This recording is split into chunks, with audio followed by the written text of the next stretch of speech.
Hey everybody, Ben Silverman here with Yahoo Esports. We are wrapping things up here at GDC, and I'm here today with Morgan Romine. You are a PhD with AnyKey Productions. Can you talk a little bit about AnyKey?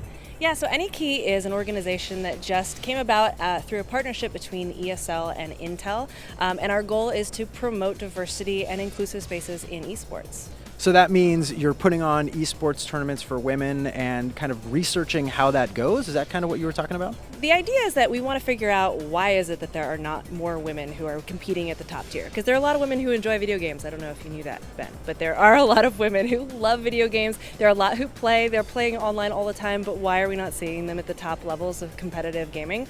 And so we're doing the research to ask those questions to figure out what roadblocks these women have to deal with, what challenges, what cultural challenges there are that they face on a daily basis when they're trying to play games and that discourage them from playing. Mm-hmm. And then we're going to take those findings and try to turn them into initiatives and actions and do multiple sort of strategies to help improve that diversity balance. So the goal ultimately is to have mixed gender tournaments, not to build out female esports tournaments specifically? That's right. The long-term goal is to build an open and inclusive and diverse esports community that everybody's playing in the same tournaments. If you're the best in the world and you're playing in the top tier tournaments, and it shouldn't matter who you are, what you look like, or where you come from.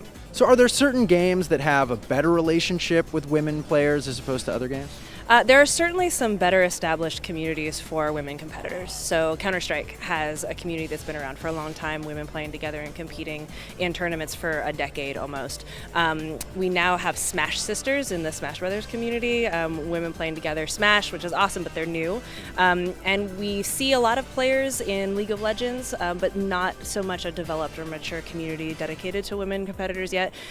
So certain games definitely have certain relationships with those communities, and we're hoping to sponsor sort of more of those spaces related to more games. So the idea then, you mentioned in your GDC talk, was that it's important for women players to have role models so that they can have more women players getting involved in some of these matches. And I know that you put on a tournament at IEM Katowice, which just happened recently. How did that go, and what did you learn from that tournament specifically?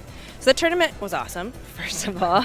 It provided a really great platform for these 8 teams, 5 women per each team from around the world, to play on this global stage and have an audience built in for, this is for CSGO, and provide a way for that community to watch these women play and compete. And some people were actually saying that it was the best CSGO competition that took place at IEM Katowice. I certainly think that that's the case. Maybe some of the men's teams or the main event teams would disagree.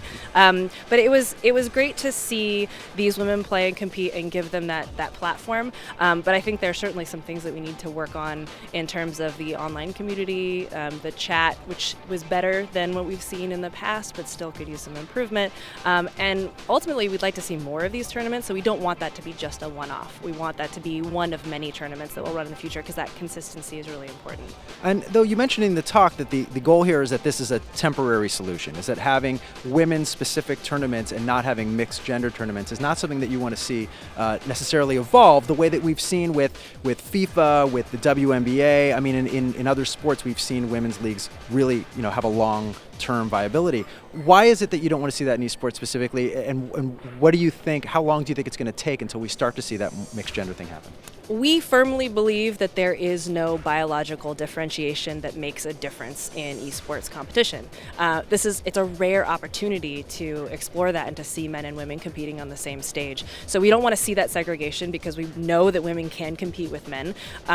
As of right now, there are just so few of them that are trying that it just, based on odds, you're just going to not get that many women who are competing at the top level, because it's very competitive.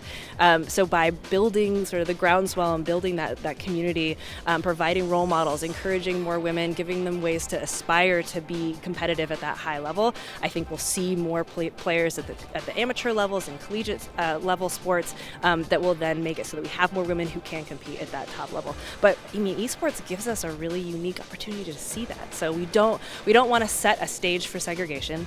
Women should absolutely be able to play in the main events if they want to, and there are some out there who are already doing that. But we want to have these women's tournaments to to give the women a space where they can try it and they can see their role models and they can see like, oh, maybe I could actually get into this. And if I'm surrounded by other women, it's not as intimidating and potentially not as harassing as it might feel in a main event tournament. By providing those spaces, it's a stepping stone into the main event. Well, I think it's really interesting, and I think a lot of people are going to think it's interesting. Where would people go to find out more? So AnyKey.org is a good place to go, but if you want to follow us on any of our social media, it's AnyKey.org on Twitter, on Instagram, on Facebook, on everything. Awesome, and for more esports news, check out Yahoo Esports.